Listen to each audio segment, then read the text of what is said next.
Hello everybody and welcome back to the TripleJump podcast. It's a video game podcast. My name is Ben. And my name is Peter. Hello Peter, good morning, how are you? Hello Ben, good morning, I am fine, how are you? I'm good, thank you. I'm hoping we're on sort of the home stretch now. With what? This, working from home potentially. Yeah. Who knows? So. Do you remember recording in that brand new podcast studio? Yeah, we did maybe 3 episodes, something like that. It's pretty nice. It was very premium and nice, and looking forward to going back. It was big old mixing desk, nice TV with a fancy graphic behind us, lovely table where we had to sit at a strange angle because the lights wouldn't fit. Different coloured LEDs and stuff, I think. Yeah, the back, fake brick on the wall.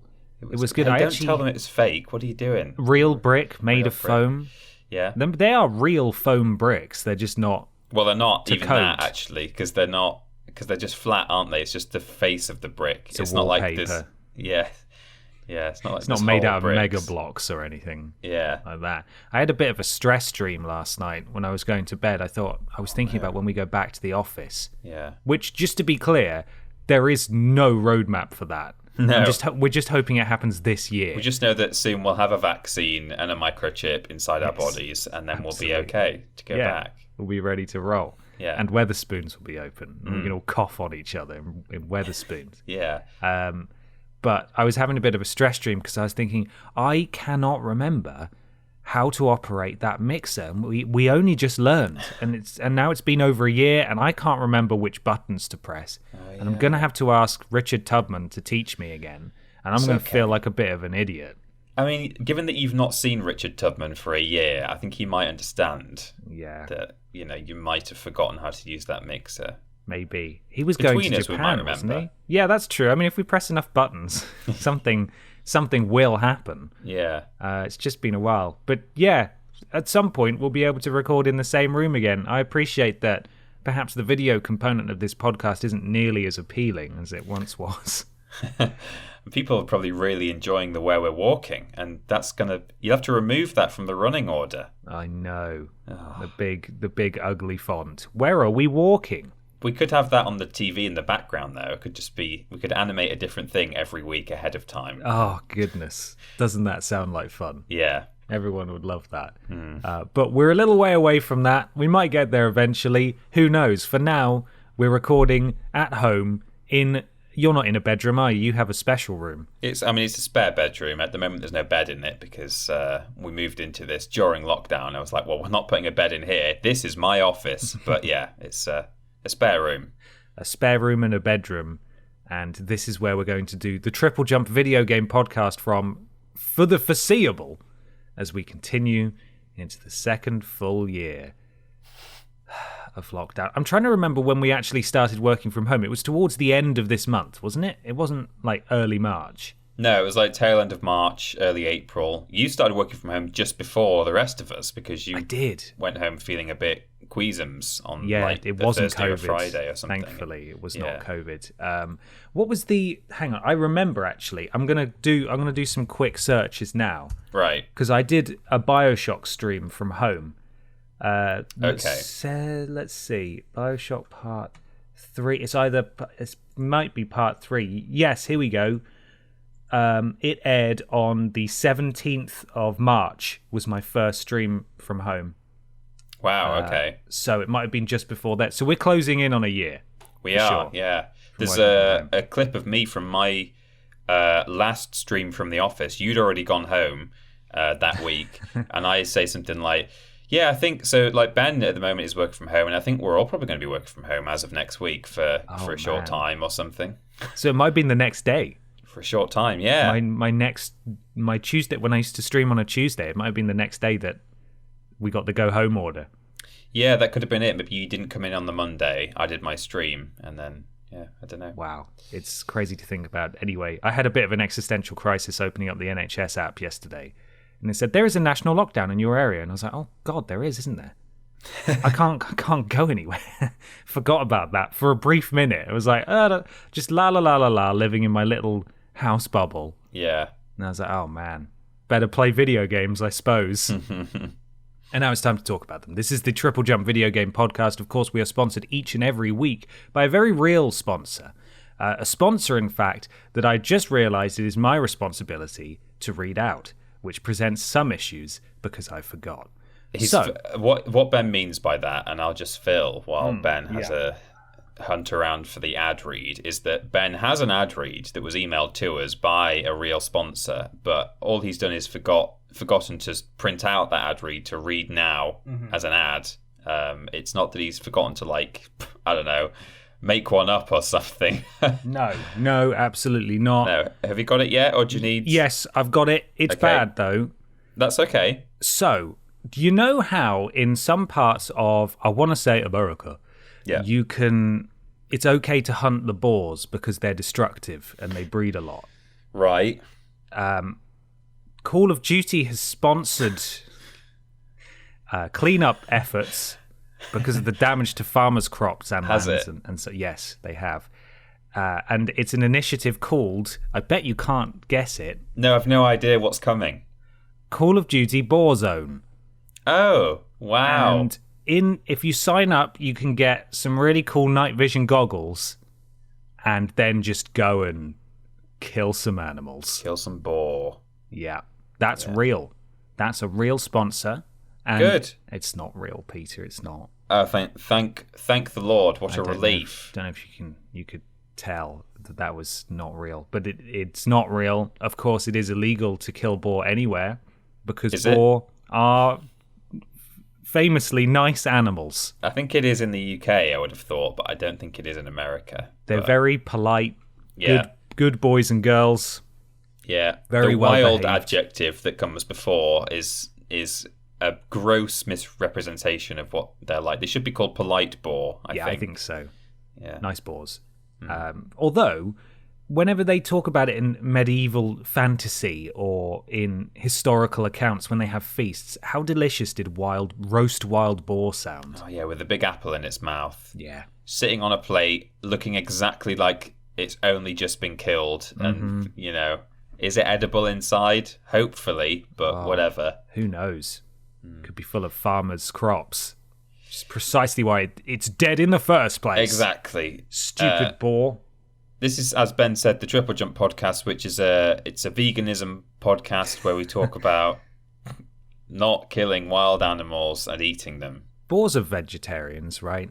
Yeah. That's what you call animals, vegetarians. Vegetarians. That's the descriptive term. No, of course, that's not a fake. That's not a fake. That is a fake sponsor. We are, of course, sponsored by our wonderful patrons over at patreon.com/Team Triple Jump, where for as little as $1 per month, you can submit questions to the podcast, and we will answer them on here.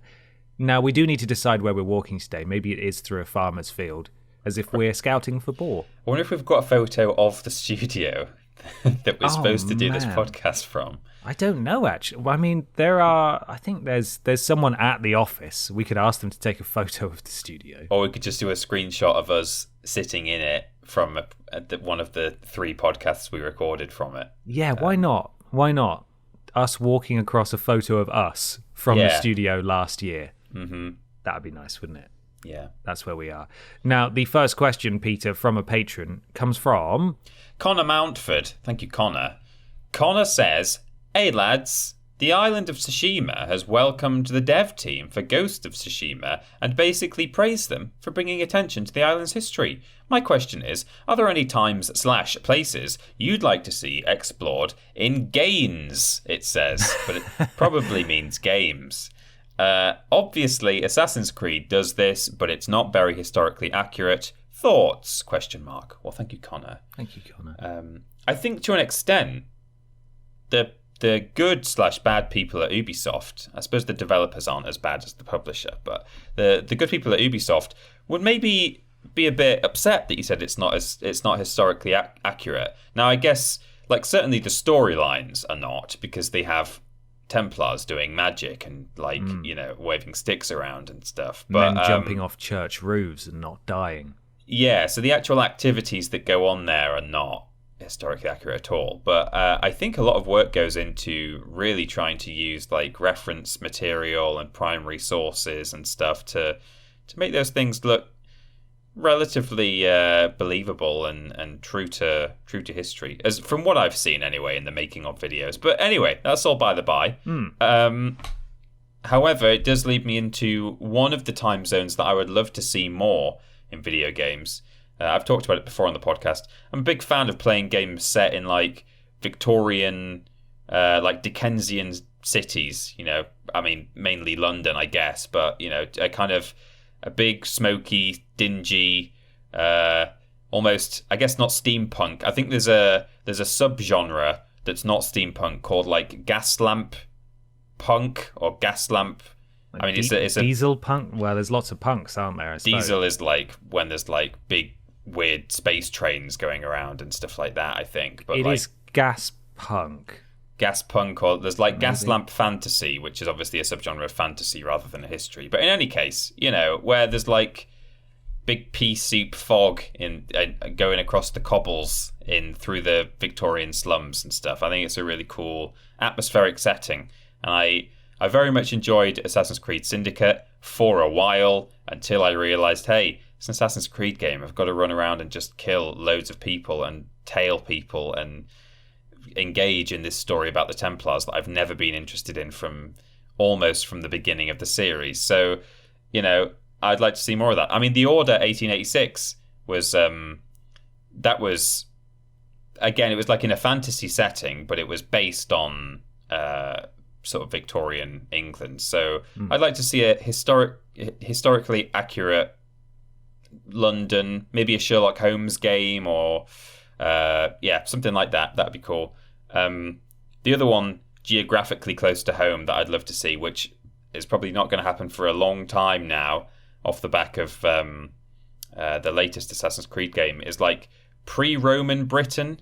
So we're only a few hundred years out with Valhalla, which is a shame, because now I know that Assassin's Creed are not going to be doing like a Celtic Assassin's Creed for a long time, if ever.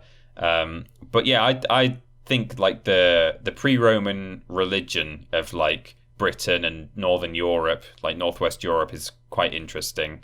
Is that Boudica and that? Yeah, I mean, well, she was like resistance against the Roman invasion, so that was like literally that'd be the a transition. Pretty cool time as well. Actually, I'd like to see that. Yeah. So that was the transition period from, you know, into Roman times. But like before that was, I mean, I don't know any historical figures from that time, but it's, you know, it's associated with like, just the quote unquote pagan gods and, you know. Yeah, I think it's interesting, and there was actually a little bit of that in Valhalla. You could go to like the sort of the pagan sites. There were a few of those to visit, but obviously it was set much after the golden era of those people. So I'd like to see that as well.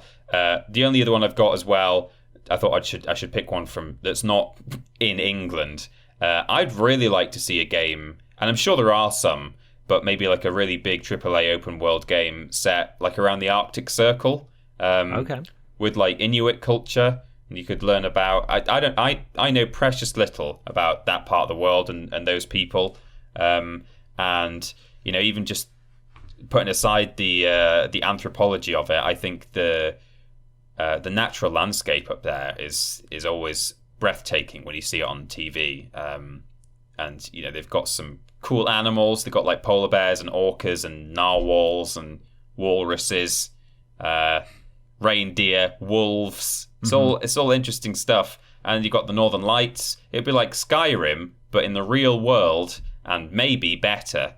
Maybe. Skyrim as a setting, I didn't actually dig that much. It was very, I don't know, it was very bleak. I think you could make a non-bleak tundra if you wanted to, and. Yeah, I'd really be interested to just learn more about that part of the world, either historically or even in a modern setting, but probably historically would be even better, because I'm ignorant and I don't know these things, and I'd like to.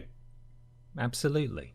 Yeah. We do have to be careful in our desires, in that if we want it to be too real, it ends up becoming Kingdom Come Deliverance, which was a bit too realistic to really be hugely enjoyable. Well, funnily enough, that is an answer to a question coming up later in the podcast for me. Okay.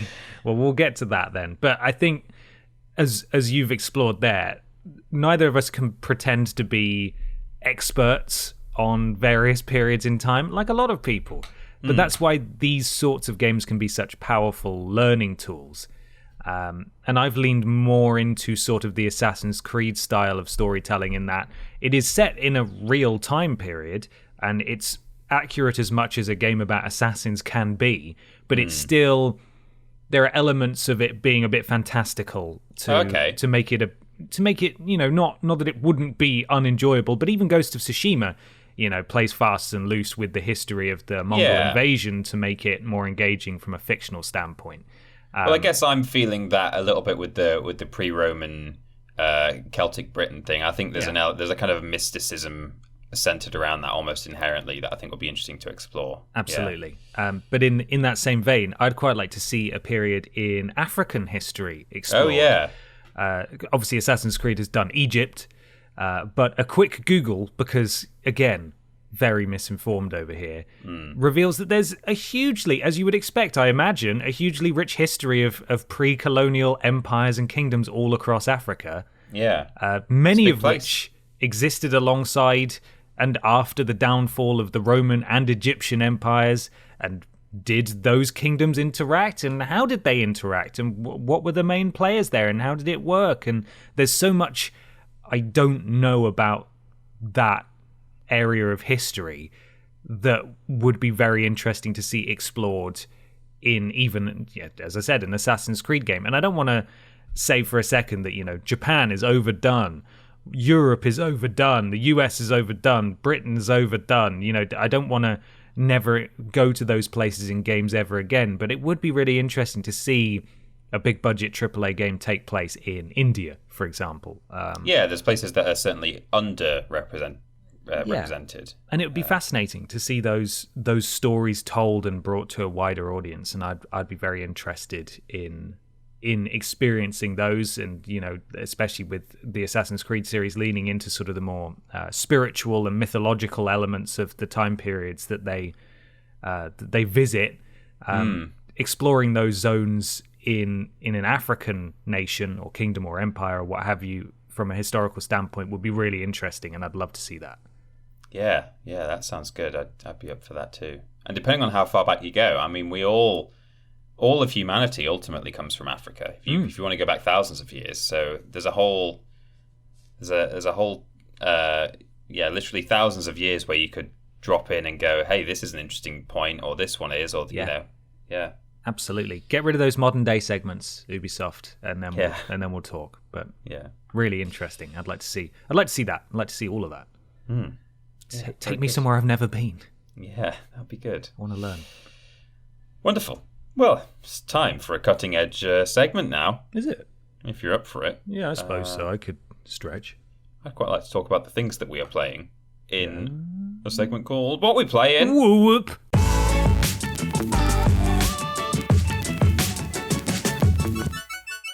It's What We Play in time for What We Play in. Peter, what have you been playing? I've actually played precious little this week outside of our streams. I've played little bits of things, but for the most part, we've been doing some streaming as usual.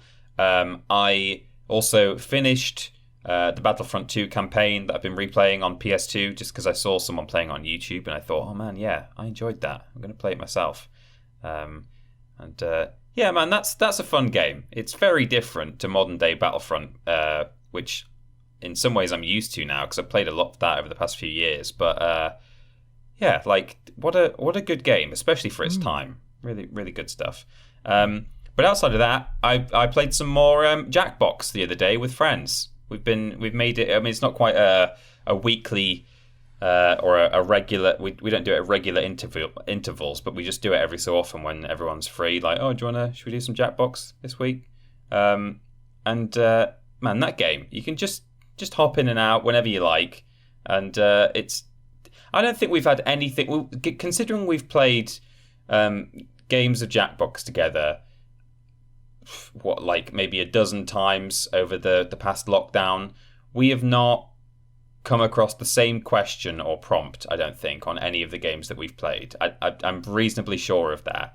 So it's impressive. It is it's great that like there's that much longevity in it and replayability, because we're only using the same party pack over and over. I think it's number 1. So you'd think by now we would have had the same thing, but seemingly not. There must be thousands of options. So I'm thoroughly enjoying that. I mean, thank God for things like Jackbox over lockdown. I could not do many more Zoom quizzes. We do the odd one with the family, which is nice because we tend to just do it when it's someone's birthday. So it's almost it's like a get together, but over Zoom, and we do a quiz. But I know that some people have been suffering over lockdown with like the weekly quiz every Friday. Come along, everyone. Yeah, that was definitely, I think, a fixture of a lot of people's lives for at least the first few months, until one brave family member stood up and said, I can't do this anymore. Yeah. So, I mean, it's all fun and games, like, for as long as everyone's up for it. But certainly, I think Jackbox really mixes it up rather than, like, just answering trivia questions over and over. Which some people are just better at than others, and it's usually the same people who win every week. We discovered Quiplash not sort of halfway through this period of playing Jackbox together. Like, we would usually just go straight to Drawful, maybe do a bit of the lying one. I can't remember what it's called now. Fibbage. And we sort of skirted around Quiplash for a while, just because like none of us have played it yet, and we were like, I don't know what that is. Let's not risk the next half hour being not good by playing that. And man, Quiplash is the best game. I know your list is out now, isn't it, on Jackbox Games? Is it? Yes, came out at the beginning of this week. Spoilers. I know where that one places in that list, and rightly so, I think, because that's a great game. So I would recommend Quiplash to anyone who's not tried it yet in Jackbox Party Pack 1. And is that might be one of the ones that they brought back a few times actually in later packs as well. So I think there's sequels. Check it out, yeah. But go watch that list. Yeah, on the channel now. Do. So that's really what I've been playing. Bit of PS2 and a bit of mobile. Bit of mobile. Mobile, yeah. Delightful. How about you? I have been playing Persona 5 Strikers, which I forgot to mention last week. I forgot to mention Control and Persona 5 Strikers last week because I have a brain like a sieve, apparently. Oh, God. And it's just started to click for me now, Persona 5 Strikers, and I am I'm like 11 hours in now, but when it started to click, I was about 8 hours in.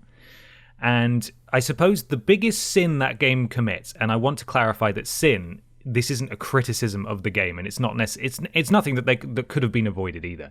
But because it presents itself so much like Persona 5, it can fool you into thinking, sick, more Persona, let's do this. And it is more Persona, except for the entire combat system, obviously, which is completely different. And It took me, because I don't play Musou games, I don't play Dynasty Warriors and that kind of stuff, that genre really. It took me a while to get used to all of the buttons and the new mechanics, because fundamentally it's largely the same sort of type advantages, and you collect different personas and you can switch personas on the fly. But it did take me a little while for it to sort of, as I said, click. And I did actually have to Google, like, what's going on with this first... They're called jails in this game instead of palaces. What's going on with this first jail? Like, I'm dying a lot. I don't understand. What am I doing wrong? And of course, it was because I was mashing square. Because I thought, it's a Musou game. I've played Dynasty Warriors once on PS2 10 years ago, 20 years ago even. You just mash square and you win, right? And then you get a special move and you can do... It's not that simple. It's quite layered, and you do have to get pretty good at it before you... But once you get into a groove and... you actually get enough money to buy new weapons and stuff, because it really is... The first jail is quite hard, and the Google results backed me up in that, and a lot of people said, get to the second jail, and then you'll probably be fine. Right. And that was true. I lowered the difficulty down, and I got through the first dungeon, the first jail even, and now I've bumped it back up to normal after going through the second jail. The second jail was a breeze in comparison, because I actually had the funds to properly equip my team. Right, I knew how to play the game properly. Like, I was running out of SP or magic points almost immediately, and I was just playing it wrong. Basically, I was playing it like it was Persona 5, and it's not Persona 5. But then once I got that down, it really started to make sense, and I've really started to enjoy it. There's like a bond system which takes the place of the social links, and you level up the bonds by doing various things and passing various story objectives, and then you get points which you can spend on various permanent perks, like you will recover a bit of health after each battle, and so on. And once you start investing in that, and it starts to all make sense, and all the new mechanics fall into place, it's really good. And the story is interesting so far. I've left Tokyo. I'm now in the little camper van, and we've gone across to a couple of different cities now. And the usual diary system of spending time doesn't really exist in this game. It doesn't work how it does in normal Persona games, in that you can just chat to anyone, and the day will progress when the story wants the day to progress. So there's less pressure on what you do in your spare time. But it's just nice. It's nice having the original cast and all the voice actors back again, and experiencing this new story and a new type of game in the Persona series, while it still has the veneer of looking and sounding exactly like Persona 5. And I'm looking forward to playing more of it. Excellent. But it's good. It is good. But that's not all I've played. I also played that new zombies mode, Outbreak. Oh yeah. And that's pretty good fun. That it is basically zombies, but in a battle royale area. So you and your friends drop in. There aren't other teams, but there's in terms of the map size. And there's various different objectives to complete on the map, little map markers. There are lots of vehicles to get around in.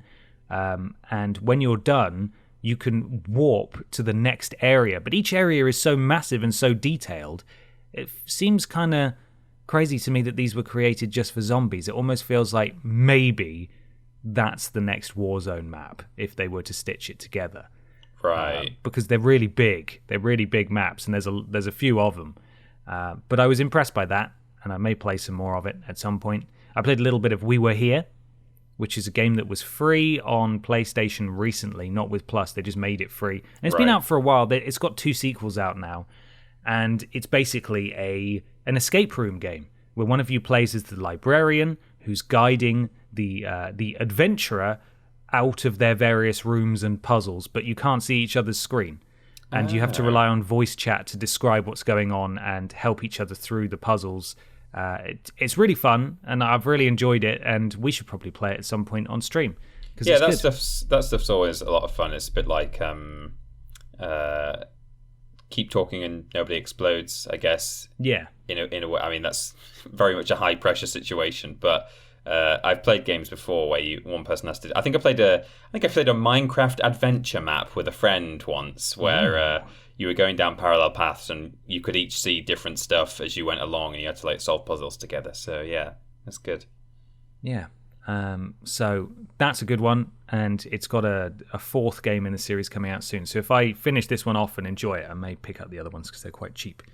Persona 4 Golden, continue to play that in bed. That's a fun game. I like that one. And finally, I've been playing the PlayStation Plus game for this month, Remnant from the Ashes, which is a Souls-like with guns. And I don't normally like Souls-likes because I feel like it's an unfair comparison, because I immediately go in expecting a Soulsborne game, which I never get, because these games are not only fundamentally different in a lot of ways, but also a lot of them just don't have the budget to be like that. Yeah. And so Remnant from the Ashes, the only reason I feel like I'm continuing to play it and have played it as much as I have, because I'm playing through it with a friend, is because of the co-op. If it was single player, I would have dropped it by now, because it is very much the definition of a AA game. It's good and it's functional and I am enjoying it, but it's very beige. The level design is really quite bland, and the bosses they feel like a boardroom meeting. They've sat down and said, how do we make the bosses as challenging as those seen in the Soulsborne series? And their answer is throw a million things at them at once. Right. And honestly, playing through the levels preceding the bosses is a walk in the park, and then you go into a boss and it's just like the biggest difficulty spike imaginable in a frustrating and unfair way. And when you're playing in co-op as well, the healing mechanic is so slow that you often die before you can heal. And the reviving mechanic is also so slow and you expose yourself so much reviving your teammate that it essentially serves as just basically sacrificing yourself for your teammate, because you usually, like over 50% of the time, die while you're trying to revive your teammate, and you just do it and then you die, and like then it's just your teammate Marines. playing. Yeah, basically, like in Colonial Marines. So it's got a lot of quirks, shall we say. It's rather unpolished, but for what it is, I am enjoying it, and I think I will see it through to its conclusion. Again, just proving our point that we've made before, co-op makes any game better. Yeah, it's true. And that's what I've been playing. Well, wonderful. That means it's time to move on to question 2. Yeah. And it's John Oliver. Oh, again. We're honoured.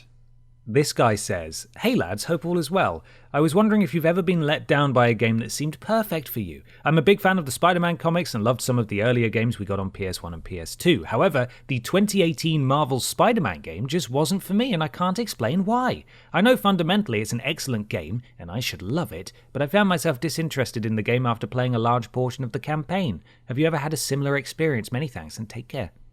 Thank you, John. Thank you, John. I mean, I'm currently, as I've said on a couple of episodes ago, I'm currently kind of going through this with Horizon, which, you know, there was this big build-up to me saying, I'm finally going to play it. I've had to put it off for ages because other games have been coming out. We had the PS5 coming out, and I wanted to play all that stuff, and all these reasons. And then I finally sat down and played Horizon, and it should be perfect for me. Like, the aesthetic, I think, is really interesting. I find the story very interesting. And I know, just from other people who've played it, that it's supposed to be a very good quality game. It's a lot of people's... It's up there with people's favourites on PS4 of all time. But I think it is partly just to do with where I am right now, or where I was at the time that I started the game. I think I wasn't ready, as I said at the time, for an open world game, non-linear, like the most recent big game that I had played was probably The Last of Us Part 2. Although, no, I suppose I played Miles Morales as well, which is, it's open world to an extent, although it's still kind of directed, I suppose. Like, you can't... It's on a smaller scale, isn't it? Yeah, you can't...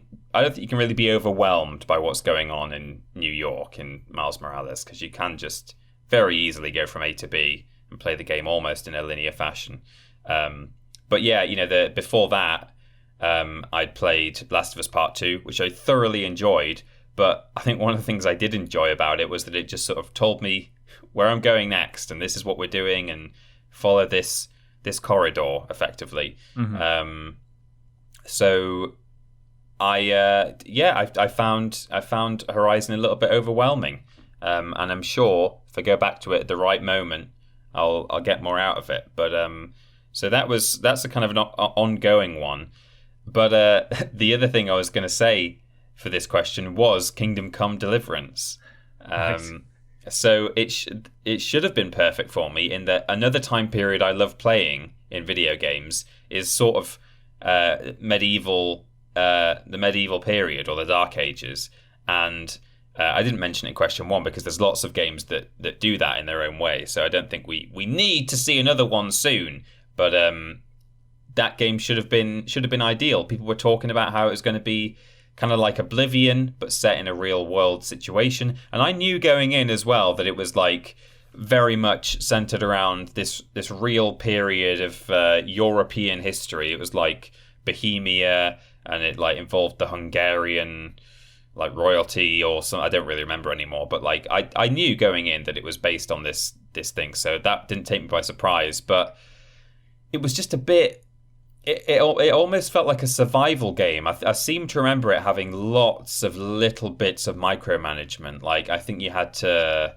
I honestly, I can't even remember at this point, but I remember being so put off by all of the stats in my menus and all of the things I had to juggle around. And Yeah, I wanted a world like that to play in, like that kind of a sandbox, this big medieval world that had been very lovingly created and very realistically done, but without everything that it came with in terms of managing your own character. And like, it was a bit too RPG heavy for me, and I think a lot of people found that it was a highly anticipated game, and I seem to remember it not going down as well as people had hoped. I might look up actually how it reviewed on Metacritic, but yeah, that one I really thought I would love, and I didn't end up loving it in the end, which was a shame. It's a shame. It sort of looked like realistic Oblivion, didn't it? Which yeah, drew a lot of people in. Yeah. I think it reviewed okay, but it sold really well. I think it did over 1 million copies for a relatively small studio, and I think they are working on a sequel.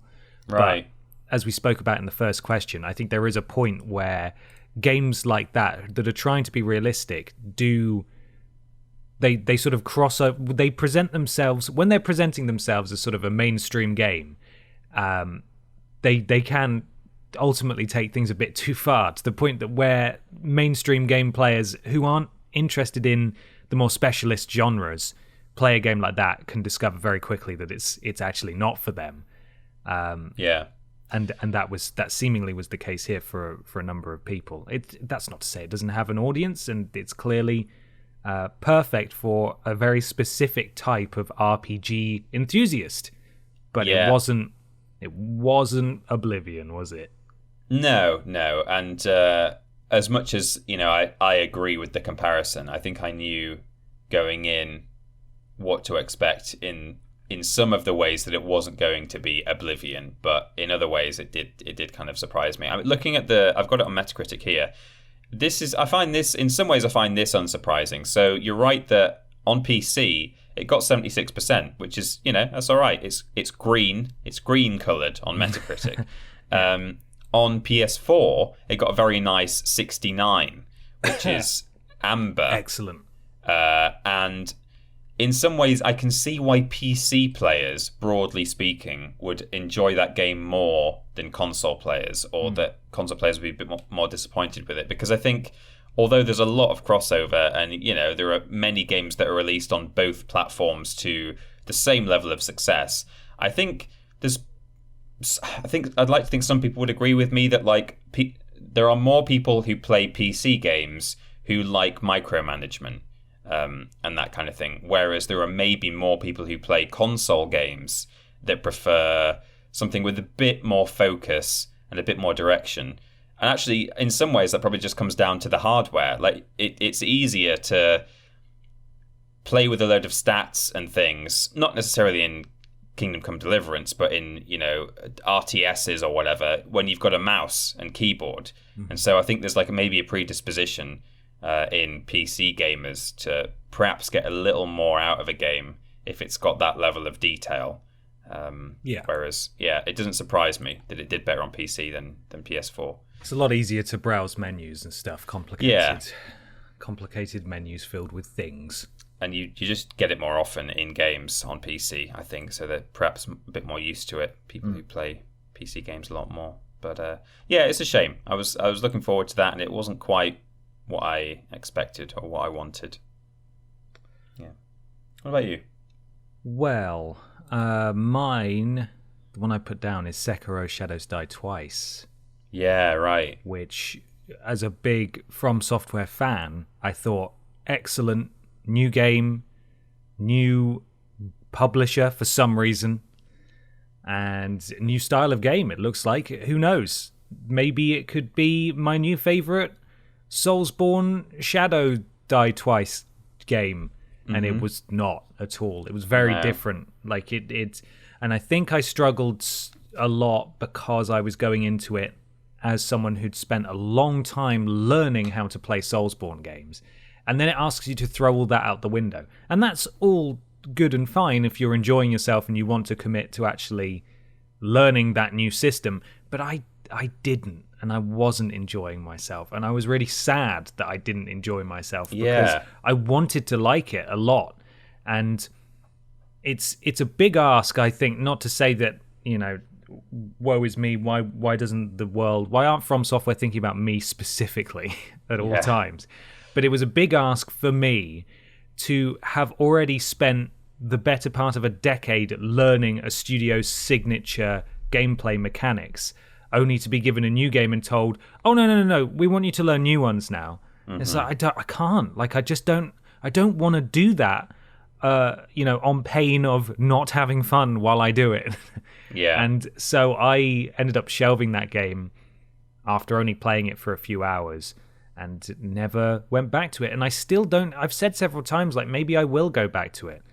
But I still just have no motivation or inclination to go back to it. And maybe if that game had co-op, I would give it another try.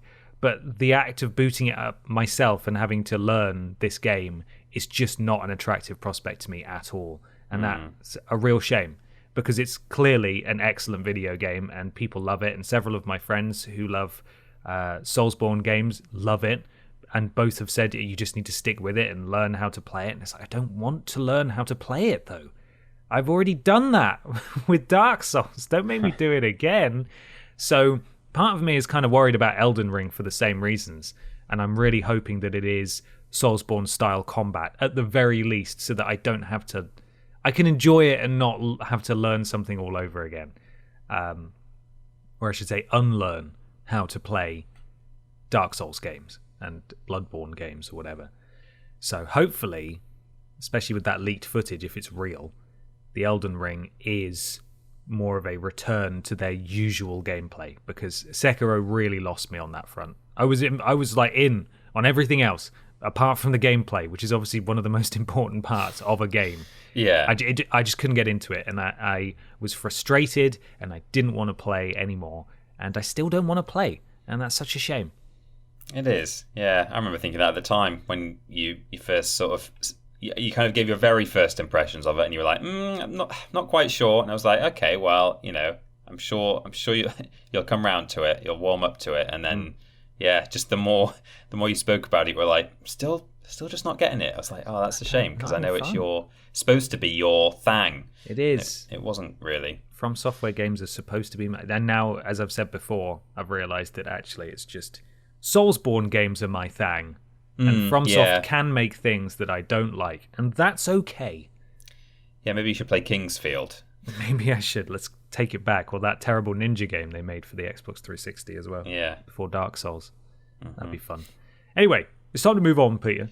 It is. Let me just reach across my desk. Yes, it's under my keyboard. I got it. Yes, it is. Time to move on. It's time to move on to something very strange. It's called Weird News. Weird News.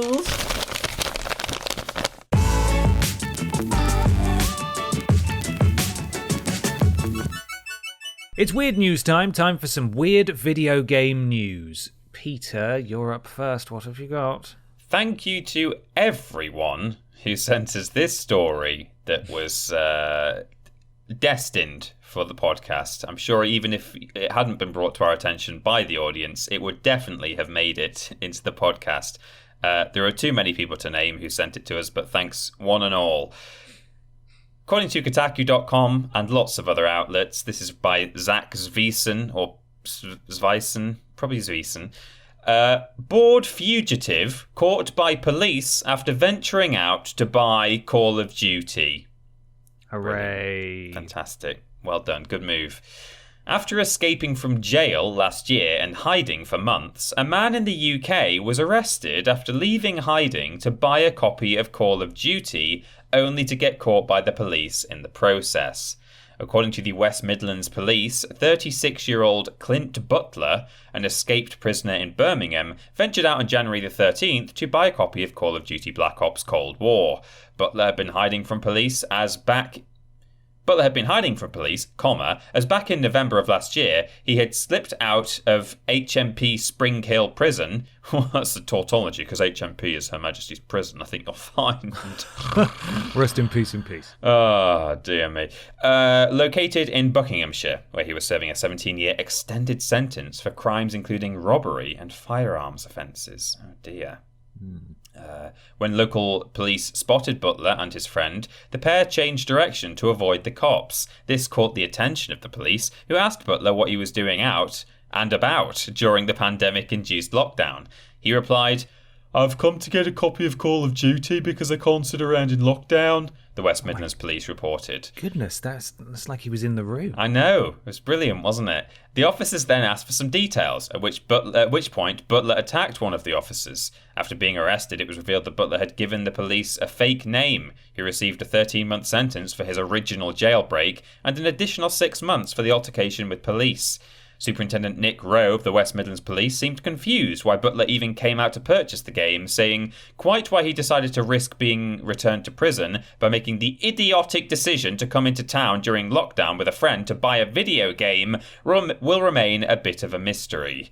In future, to all you folks out there trying to avoid the often violent police found across the globe, remember you can always buy games digitally. That's a bit of a weird sentence to put in at the end. Loaded sentence at the end from Kotaku. There was no suggestion that the West Midlands Police were violent to Butler. But in future, to all you folks out there trying to avoid the often violent police found across the globe, remember you can buy games digitally. Jesus, I mean, we're not going to get into a discussion about how perfect police are or aren't, but that was unnecessary. But it's just not relevant to the story here, I don't think. How about talk about the fact that this man was in jail for robbery and firearms offences, perhaps? Also, did you know what form the assault on police took when they tried to take him in? No, I didn't. Kicked one of them square in the diddly dongs. Oh, dear me. Wow. Yeah. That's why he got, an extra 6 months for the diddly dong. So you don't kick police diddly dongs.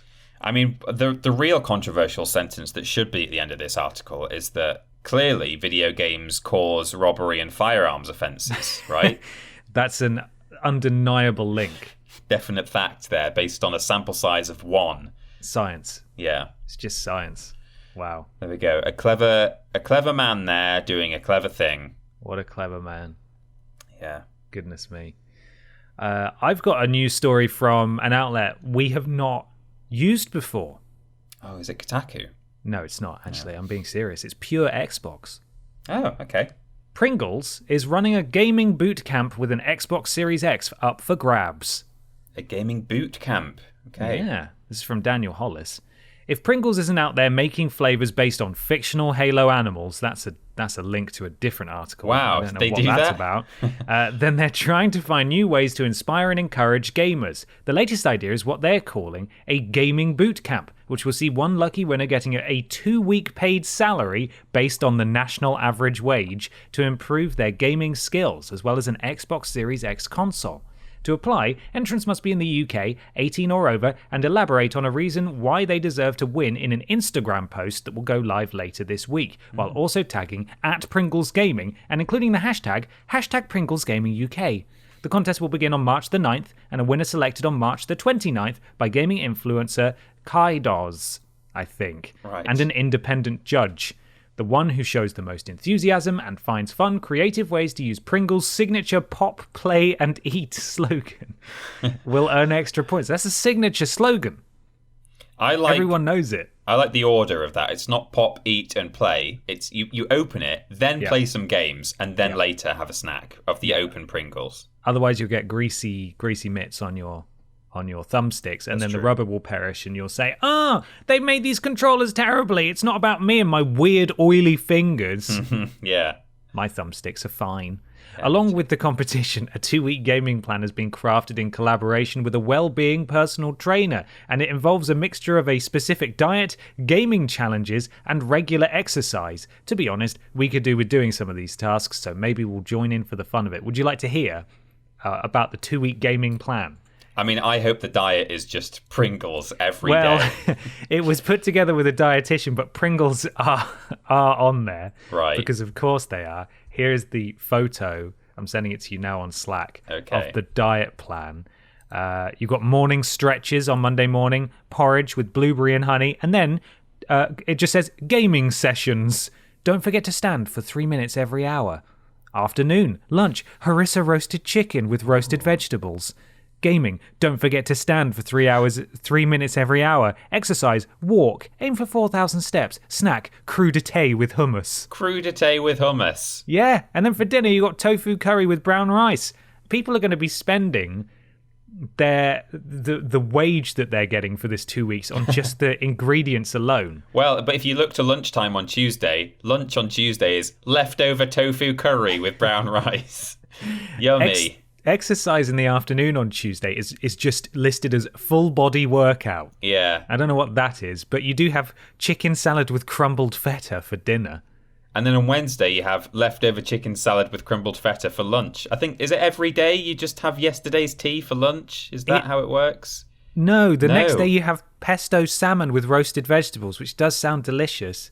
You do. Exercise, quick walk, snack, chocolate rice cakes. But I do enjoy on Wednesday and Friday, for a snack, it's a 30-gram, it just says 30-gram Pringles. Yeah. Which is what I don't know how big a regular thing of Pringles is. Let's find out. Oh, look, Friday's treat day. You get a beef burger with sweet potato fries. Yummy. Oh, wow. So 40 gram of Pringles is, the mini cans that you can get? Yeah. So it's people also ask, how many Pringles is 30 grams? Roughly 13 crisps. Right. Roughly. So you can have 13 Pringles on a Wednesday. I like that on the weekend, there's just a column for weekend instead of a separate one for Saturday and Sunday. Yes. And there's no mention of food at all. It's like the inverse Butterfield diet plan. What an absurd assumption that whoever wins this thing is going to follow this guide at all, and they aren't just going to sit on their ass and presumably eat the pallet of Pringles that they get for free. Yeah. While playing Call of Duty all day, because that's what I would do. Mm-hmm. I'm not eating my tofu curry, my crumbled feta. My full body workout? Why is some of the text highlighted under Monday? I think that was a bad screenshot. A bad screenshot on the part of the article writer. Entirely possible, where they'd selected some when they did it. But anyway, if you're feeling lucky, then be sure to have a pop on Instagram and use your Pringles-inspired creativity to show why you're the best person for the job. As for us, you'll probably find us munching on them while playing games, maybe with a little exercise thrown in. 30, so there we are. 30 grams? No, I'll have a 1 kilo. 1 kilo tube. I think I'll have 30 crisps. Thank you. Yes, a pallet of Pringles. So that competition is now live in the UK. So if anyone applies, let us know. Yeah. You should do it. I don't have Instagram anymore, but you should do it, Peter, I think, just for the lols. Are you suggesting I need to go to boot camp, Ben? Is that what you're saying? No, I don't think you can get any better at anything. At crumbled feta or full body workouts. Full body workouts. I just think for the memes, you should do it, because it would be a funny post, because you need to show the most enthusiasm and find fun, creative ways to use Pringle's signature pop, play, and eat slogan. So I think you're the man for the job, quite frankly. It would be funny if I could be asked. But I mean, maybe that's symptomatic of the fact that I do need to go to boot camp, is that I can't even be bothered to try and get myself into boot camp for free. So no, we've reached the point in lockdown now where motivation's it's not fun anymore. I'd have to get dressed at the very least if I was going to do an Instagram post. I'm still wearing my pajama top. Yeah, I'm in a dressing gown at the moment. It's great. I'm feeling really comfy. Obscene, right? I've got clothes on underneath it. Don't worry, but I'm feeling cozy. Presumably, this 2 week off from work, because you'd also need to book 2 weeks off from work. How does this even? This assumes that the person who wins is like in full-time employment, right? Yeah. So this is just not feasible for anyone. I always wondered that about people who go on like Big Brother, or I don't know why it was the first thing that came to mind, but people who are on TV for like an extended period of time, or they go to a retreat for a month.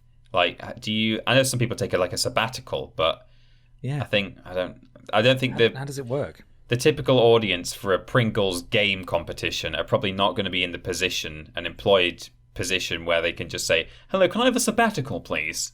Yes. I need to work on my 2 week gaming plan. You understand? Yeah. Right? Imagine going to your boss and saying, "I haven't won, but I just want to give you a heads up that I am going to try and win a Pringles competition, and I might need 2 weeks off." And they will say, what are you talking about? I will see you on Monday. Yeah. If you walk out that door, you're not coming back. You're not coming back. I'll see to it you never work in this town again. Yeah. Pringles Skyber. Unbelievable. Anyway. It'd be very awkward if you worked for Walkers or something, wouldn't it? Oh, boy. Layers. Yeah, no, that wouldn't be good. How embarrassing. Let's move on to the next question. Yes, let's. It's from Jack Caboose 97. Is it my turn to read? Yes, it is. Yeah, I think it is.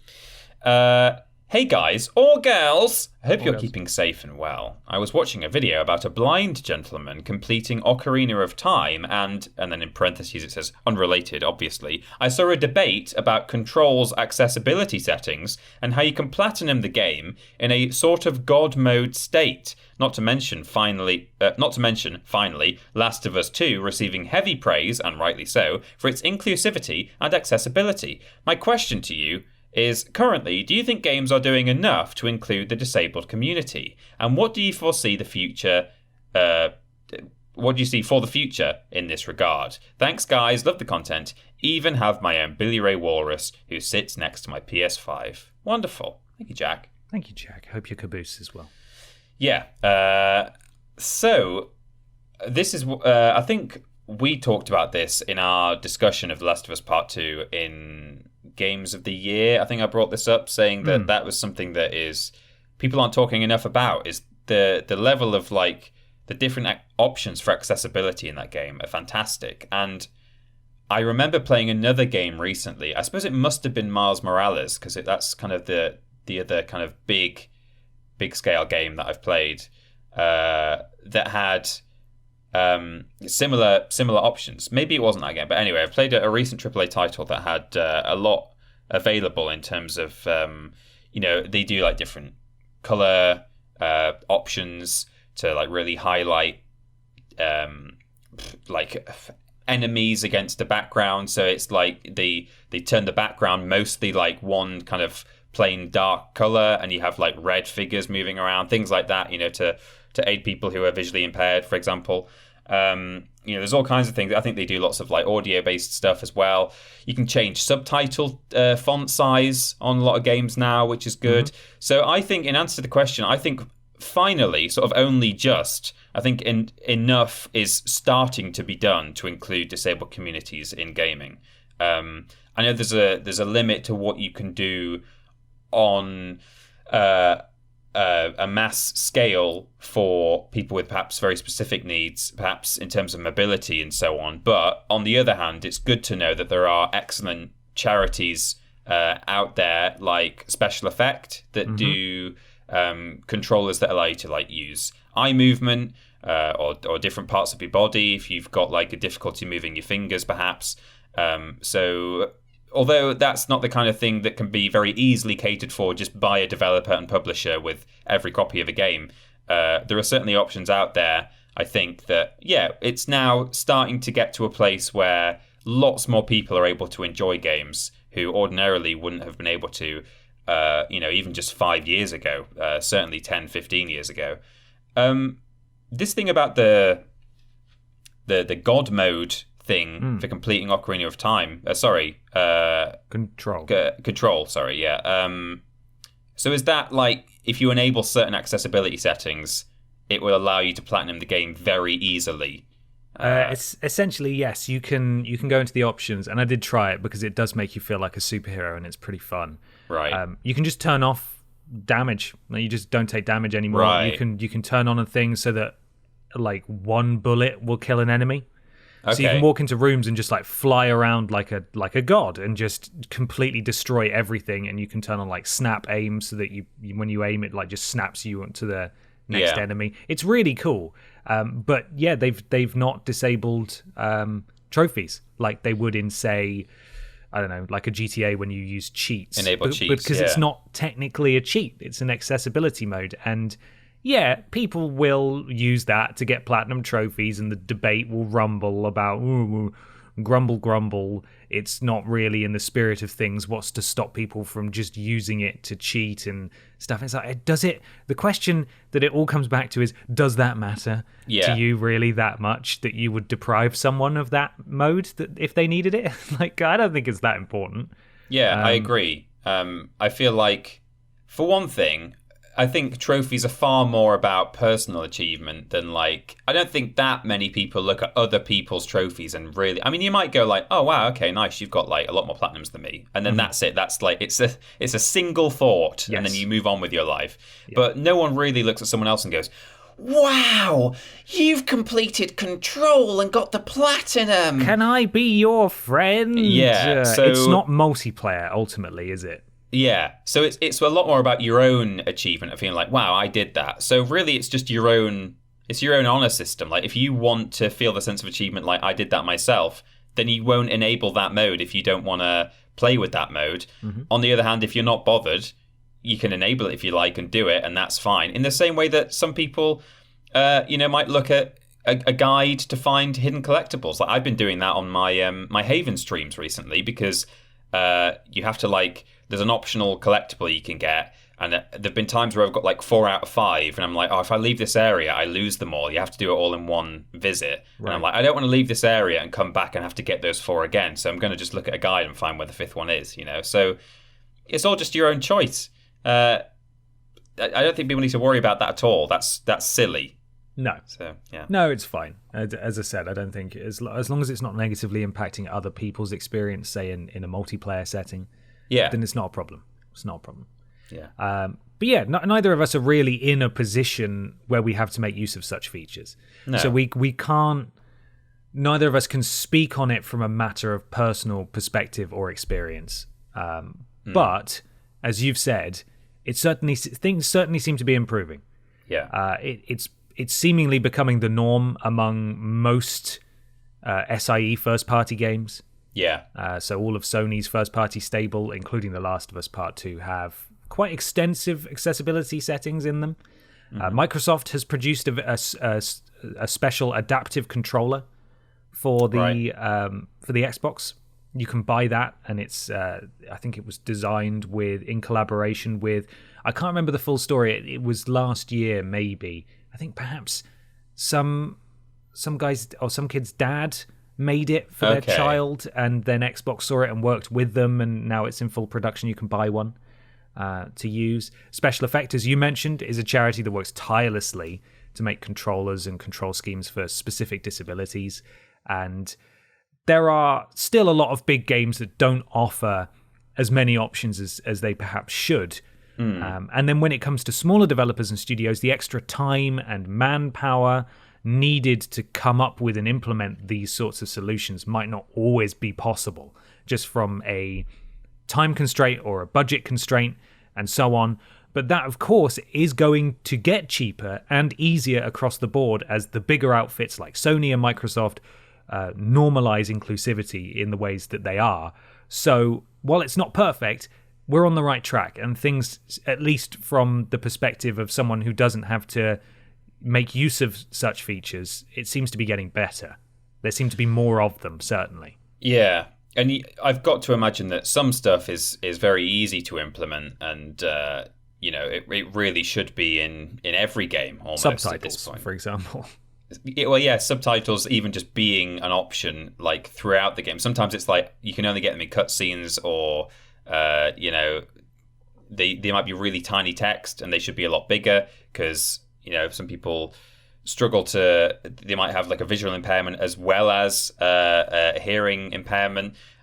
Things like you can get different sort of filters and kind of color gradings for people with color blindness as well, which I imagine that's relatively easy to implement into a game. It's only like I guess, I mean, what do I know? But like, I imagine it's only like adding a filter in.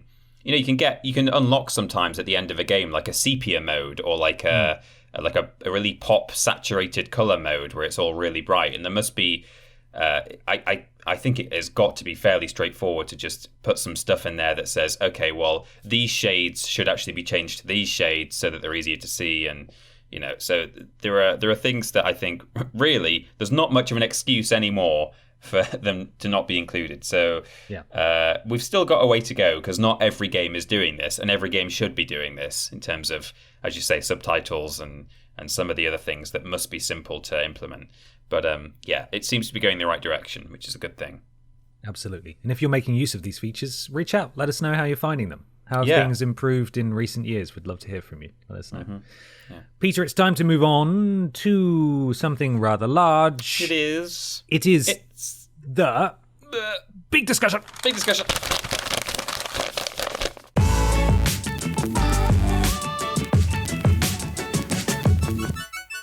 Big discussion time. It's time for the big discussion. This week's big discussion comes from Danny Lucas, who says, "Good day. What is a game that you love but would change a major mechanic of?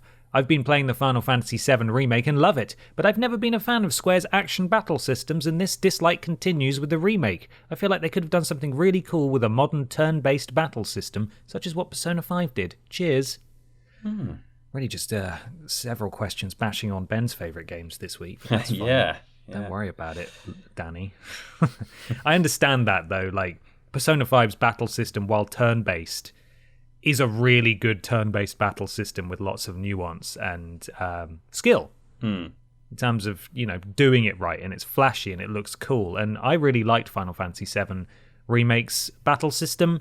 But if you didn't, that's okay. Yeah. I mean, for me, I came up with a couple. This doesn't feel like, this feels less like they made a stylistic choice and really there was a massive oversight. And I complained about this at the time, and I continue to complain about this because they're still not fixing it in patches or the upcoming new versions on Switch and PC or whatever. Crash Bandicoot 4, it's about time. In order to get certain achievements or collectibles or things in a level, you have to do it in one life, right? And in other games where you've had to do things in one life, for example, in Crash Warped, and I think in Crash 2 as well, there are these death route platforms that you can ride. And they're called death route platforms because you have to get to a certain point in a level, and you hop onto a platform that has appeared there, and it takes you, like flies away and takes you to a new part of the level, the death route, which is really hard to complete. And at the end, you get a gem, and it's great.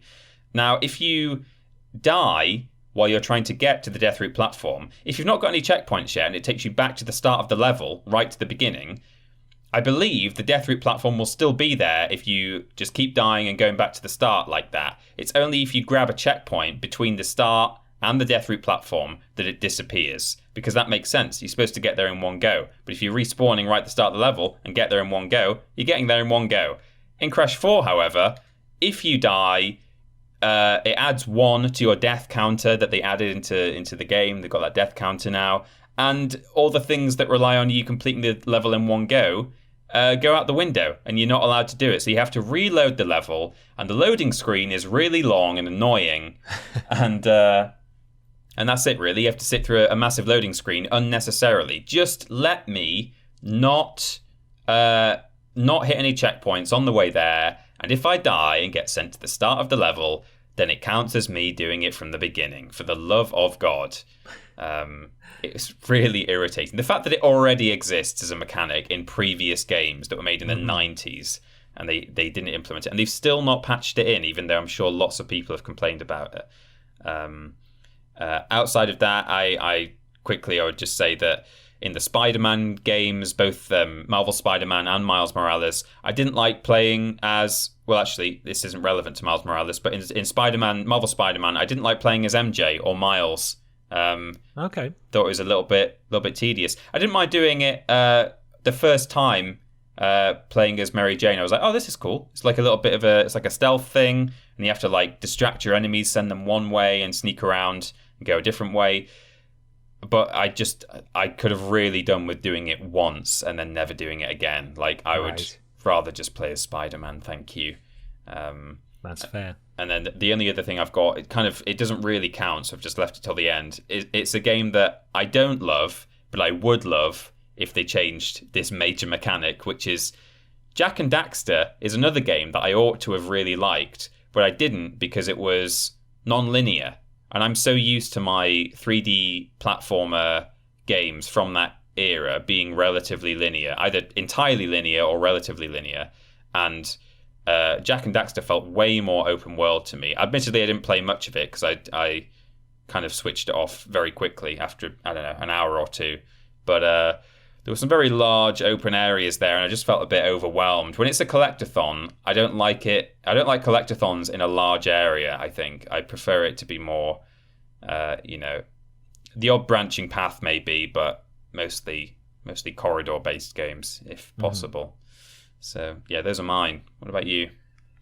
I've got The Last of Us 1 and 2, well, even more in Last of Us 2, running around mashing the pick-up button in every room. Yeah. I don't mind crafting. I think the crafting is an important part of the game.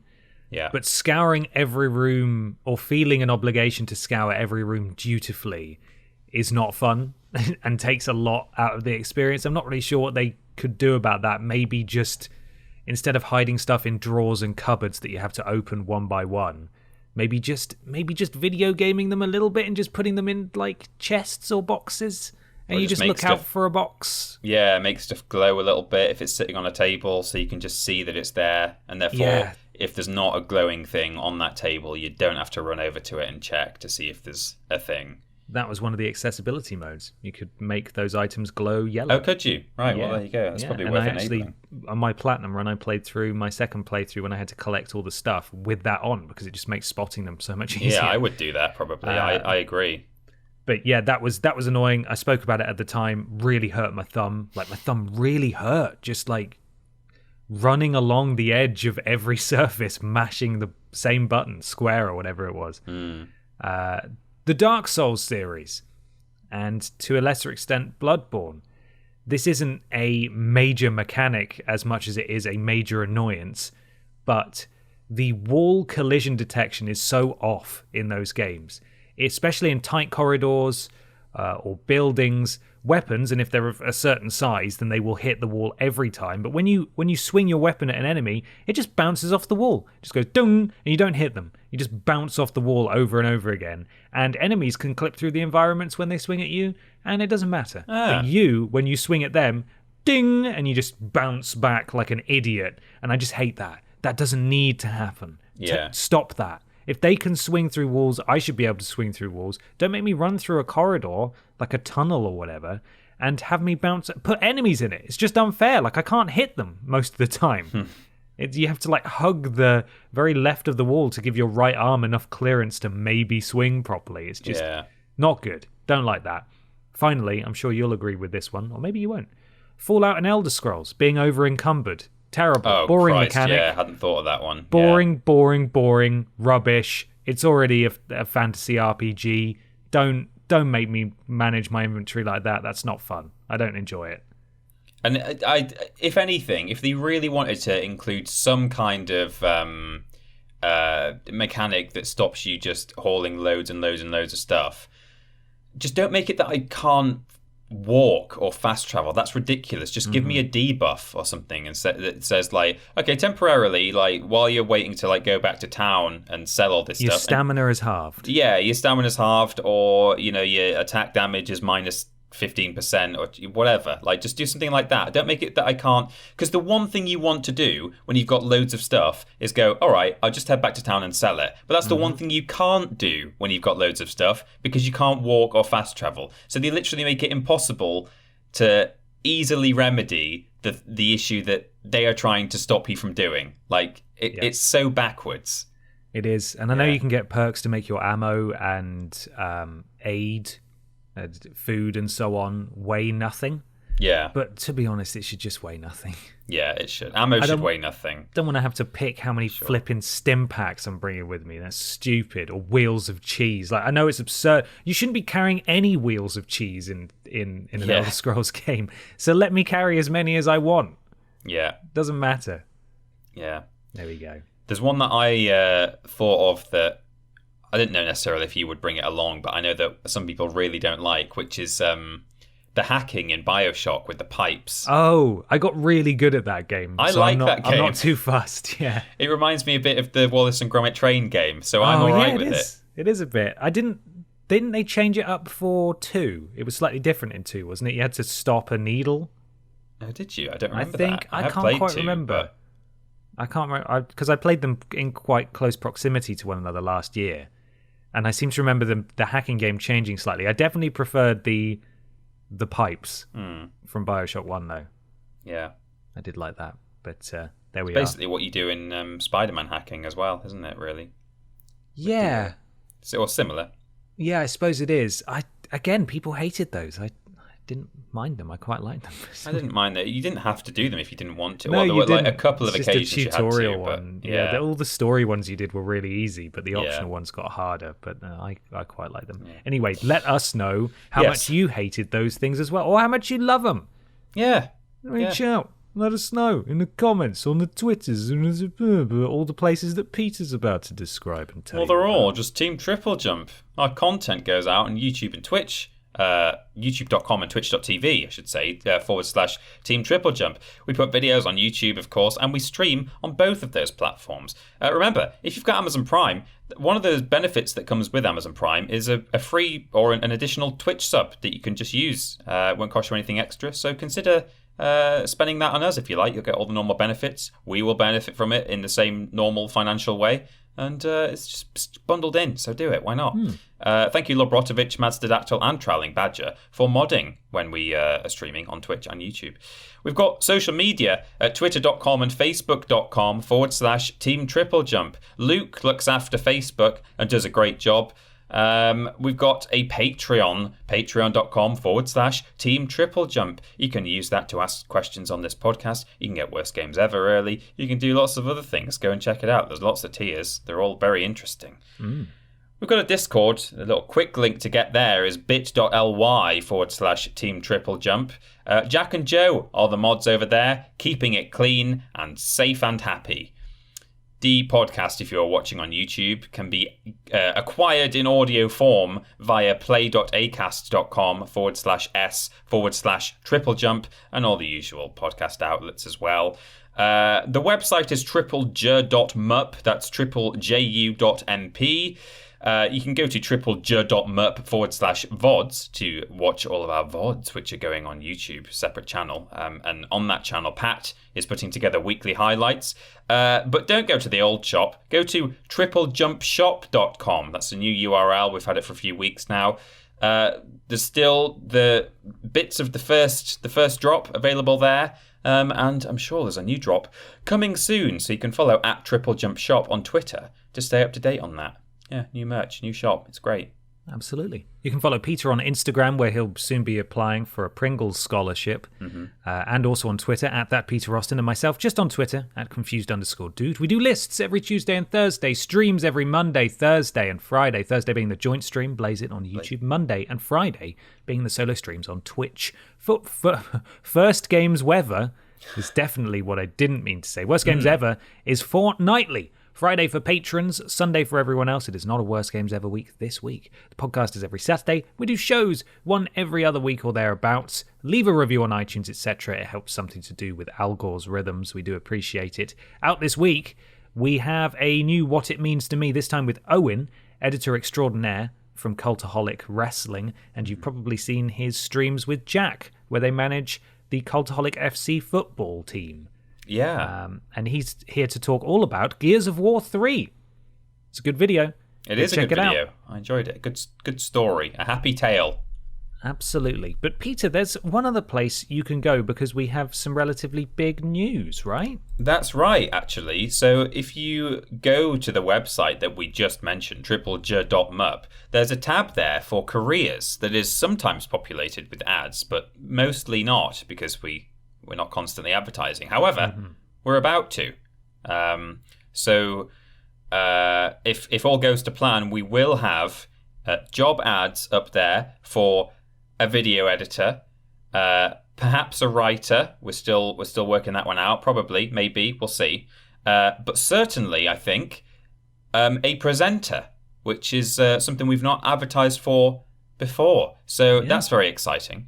We're looking to bolster our presenting team, bring someone on who, we don't want to make any promises yet what they exactly will and won't be doing, but I imagine they'll be available to provide some hot takes on the podcast, either regularly or from time to time, doing lists, perhaps doing new formats too. We'll see what goes down, but certainly we would like to bring on a new presenter. 100%. I believe we are looking for UK-based applicants only, because all of these positions are full-time. Mm-hmm. So the ideal goal would be, when it is safe to do so, would be to have these people join us in the office and work with us. So a video editor, I'll be working with Peter.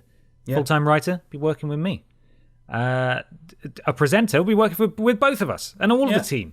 So if you think you got the stuff, reach on out to us. We want to hear from everybody. When it comes to a presenter, a lot of people have been streaming on Twitch, a great foundation, and you can sort of show off what you're worth by pointing us in the direction of your Twitch channel. So fingers crossed, as we're recording, the job listings aren't live, but we have been assured that they will be live by the time this podcast comes out. Yeah, hence my tentative descriptions and reveal. Yeah, absolutely. If that's the case and they are live, go there now, TripleJump, probably /careers, but as Peter said, there's a careers tab you can just click on by going to the normal website and apply away. We look forward to hearing from you, and hopefully we look forward to returning to the office and having quite a sizable TripleJump team there. Fun fact, we brought on our two most recent full-time editors, Alex and Liam, after lockdown had already happened, right? It was that, because we didn't meet them at the office, and then they started, and I think they actually did go into the office a little bit, but we weren't there, so we've still not met them in person, and they've been with us for like probably 6 months now or longer. So that's fun. So there'll be lots of new people for us to properly get to know when we finally return to the office.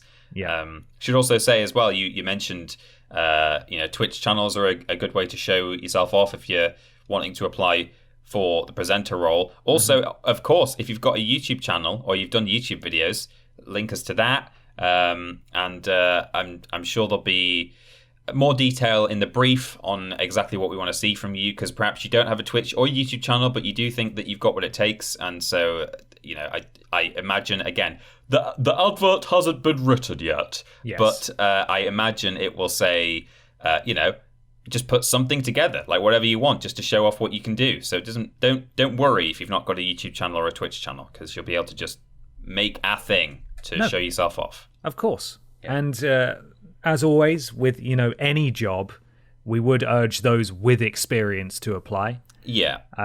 But as previously stated, a lot of people have started streaming on Twitch this last year, and what better way to show off what you may be capable of than by linking to a Twitch channel or streaming just in general. So if you're interested, and this is of course talking about the presenting role, if you're interested, please do apply. We want to hear from you, and we look forward to welcoming 3, hopefully, new full-time staff to the team. And we wouldn't be able to do that if it weren't for all of your amazing support across all of the different outlets where you can support us that Peter described. We have grown quite significantly over the last 12 months, not just from a subscriber and view count base, but also from a team standpoint as well. Yeah. And all of that costs money. And that money largely comes from you watching adverts or supporting us on Patreon or subscribing to us on Twitch or donating during live streams, giving bits, all that kind of stuff. It all helps. So thank you. Merch too. Precisely. Absolutely. So thank you. Thank you, everyone. We're growing. We are. Yeah. TripleJump. Go there. Do it. Go check it out. Right, just time to talk about this week's sponsor, which was, of course, Call of Duty Borzone. Those boars, pesky. Yeah, eating all the farmer crops. Go shoot them with your licensed Call of Duty Borzone gun. Available fantastic. Now. That's real. You won't be bored with the Call of Duty Ball Zone. But you will be gored if you're not very good. So very good. Very good. Okay, let's go. Bye, everyone. Definitely. Bye.